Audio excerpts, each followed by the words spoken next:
Hey guys, সকাল সকাল আমরা ব্রেকফাস্ট সেরে জয়সলমেরকে পিছনে ছেড়ে রওনা হয়ে পড়েছিলাম মাউন্ট আবুর উদ্দেশ্যে। তো অনেকটা টাইম ধরে জার্নি করার পর অ্যাট লাস্ট বাস একটা ধাবার কাছে দাঁড়ায় আর আমরা একটু হাঁপ ছেড়ে বাঁচি। লাঞ্চটা আমরা এখানেই সেরে নিয়েছিলাম। আর এই খাটের মধ্যে বসে খাওয়ার এক্সপিরিয়েন্সটা আমার খুব করার ইচ্ছে ছিল। সেদিনও পেয়েছিলাম এরকমই ধাবা, কিন্তু সেদিন খাটে বসতে পাইনি।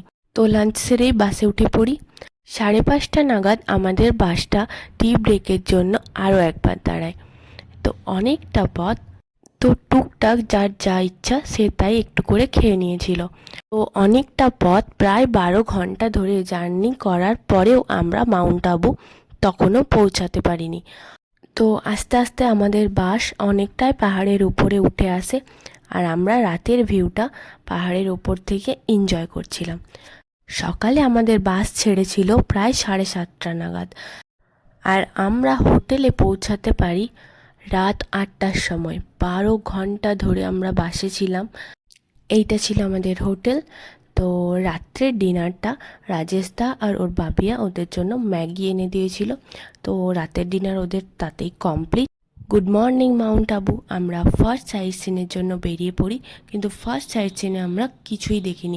আমরা এখানে রাজস্থানী লুকটা ক্রিয়েট করেছিলাম।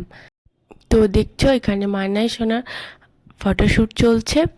তো এখানে একটা ফটো অ্যাড করলাম, কমেন্ট করে জানিও যে কেমন লাগছে আমাদের। তারপর এখানে দুজনেই মৌসুম্বি জুস নিয়ে নিয়েছে, আর এই কাকুর কাছে সবাই কি চুড়ি কিনলো, বাপরে বাপ। তারপর আমরা চলে আসি অর্বুদা দেবীর মন্দির। আমি আর শিউলিদি চেপেছিলাম, ওরা দুজন নিচে বাবুদেরকে নিয়ে বসেছিল, আর উঠতে পারলো না, বলল তোমরা ঘুরে এসো। আমরা বাচ্চাগুলোকে নিয়ে নিচেই বসছি, অনেকটা সিঁড়ি। এখানে দুপাশে দোকান রয়েছে, আর শিউলি দিয়ে এদিকে একটু উঠছে আর বলছে মান্তু আর পাচ্ছি না। ওই দেখো আবার বসে পড়েছে। উপর থেকে ভিউটা দেখো। আমরা টুকটাক একটু একটু ফটো তুলতে তুলতে যাচ্ছিলাম। তো ফাইনালি আমরা অনেকটাই উপরে চলে আসি, কিন্তু বাকিও অনেকটাই ছিল। এই যে দেখতে পাচ্ছ আমরা চলে এসেছি একদম মন্দিরের গেটের সামনেই। তো মন্দিরের ভেতরে ঢুকতেই আমাদের ফোনগুলো জমা নিয়ে নিয়েছিল, তো মন্দিরের কোনো কিছু ক্লিপ আর নেওয়া হয়নি। মন্দিরের ভেতরে ফটো ভিডিও অ্যালাউ ছিল না। তো আস্তে আস্তে আমরা নিচে নেমে পড়ি। দেখতে পাচ্ছ তারপর বাস আবার ছেড়ে দিয়েছিল।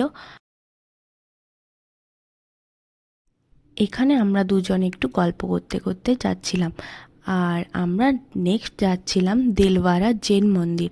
এখানে সামনে দেখতে পাচ্ছ একটু মার্কেটের মতো রয়েছে, কেউ চাইলে টুকটাক এখানে কেনাকাটা করতেই পারে।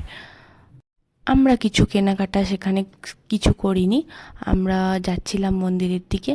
এই যে মানাই সোনা আগে আগে হেঁটে হেঁটে যাচ্ছে, আর ওর বাবিয়া একটু সকাল সকাল ঘুম থেকে উঠলেই ব্যাস। এখানেও ফোন এলাও ছিল না। সন্ধ্যের সময় আমরা রুমে গিয়ে মার্কেটের দিকে একটু বেরিয়েছিলাম রাজস্থানের ফেমাস ডালবাটি চুরমা ট্রাই করার জন্য। প্রথমে কিভাবে খেতে হয় বুঝতে পারছিলাম না, তারপর একটা দাদা কিভাবে খেতে হয় সেটা বলে দেওয়ার পরে দারুণ লাগছিল। তো দেখতে পাচ্ছ এই ছিল মার্কেট। এই যে মানাই সোনা ছুটতে আসছে, কখন যে মায়ের কাছে থাকবে আর কখন বাবের কাছে থাকবে বোঝা মুশকিল। তখন মায়ের ওপর ভর চেপেছিল। তো তারপরে আমরা ট্রাই করেছিলাম রাজস্থানি থালিটা। তো রাজস্থানি থালিটাও খুব ভালো লেগেছিল খেতে। এরা দুইজন মিলে কী সব বকবক বকবক করছে, গল্প করছে, আর আমরা ঠান্ডাতে হি হি হু হু করছিলাম। দেখতে পাচ্ছ ঠান্ডার মধ্যে আমরা দাঁড়িয়েছিলাম, গল্প করছিলাম। এরপর রুমে গিয়ে একটু রেস্ট, আর সকাল সকাল আবার ট্রলি প্যাকিং করে আমরা মাউন্ট আবু ছেড়ে বেরিয়ে পড়ি উদয়পুরের উদ্দেশ্যে। বাস ছেড়ে দিয়েছিল, তো পাহাড় থেকে নামতে নামতে চারপাশটা আমরা একটু দেখতে দেখতে যাচ্ছিলাম।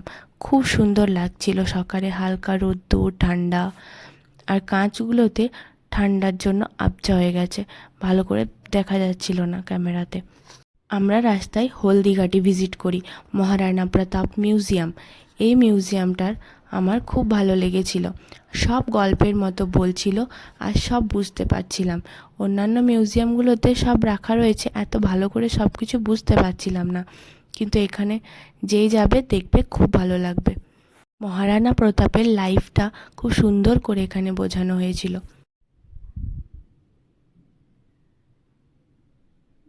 দেখবে চলো ভেতরে কত সুন্দর করে সাজানো।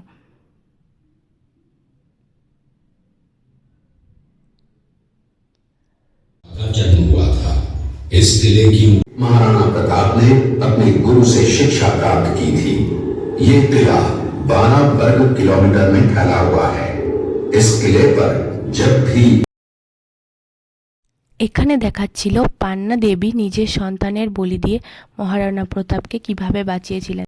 এখানে চেতক নাকি অনেকখানি পায়ে আঘাত পাওয়ার পরেও 22 ফিটের একটা নালা ঝাঁপিয়ে পার করে মহারানা প্রতাপকে বাঁচিয়েছিল। তারপর এই যে ছোট্ট মতো লেকটা দেখতে পেলে, এখানে আমরা একটু বোটিং করেছিলাম। আস্তে আস্তে টাইম পাস করতে ওখানে বেশ ভালো লাগছিল। বিশেষ করে চেপেছিলাম আমাদের 2 সোনুমনুর জন্য, ওরা দুজন যাতে একটু আনন্দ করতে পারে।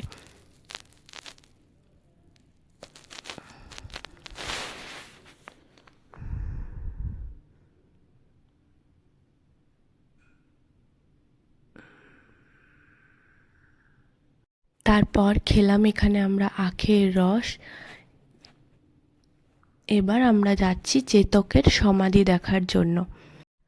মহারানা প্রতাপ মিউজিয়াম থেকে একটুখানি হাঁটা পথ, একটু হাঁটলেই পৌঁছে যাবে চেতকের সমাধির কাছে। এই যে এইটা হচ্ছে চেতকের সমাধি, আর আমরা এখানে একটু প্রণাম করে ওইখান থেকে চলে আসি। এখানে একটা অনেক বড় কুয়ো দেখেছিলাম, যেটা দেখে আমি খুব অবাক হয়েছিলাম। চলো দেখবে, এটাই হচ্ছে সেই কুয়ো। এই ব্লগটা এখানেই শেষ করছি। আজকের মতো টাটা।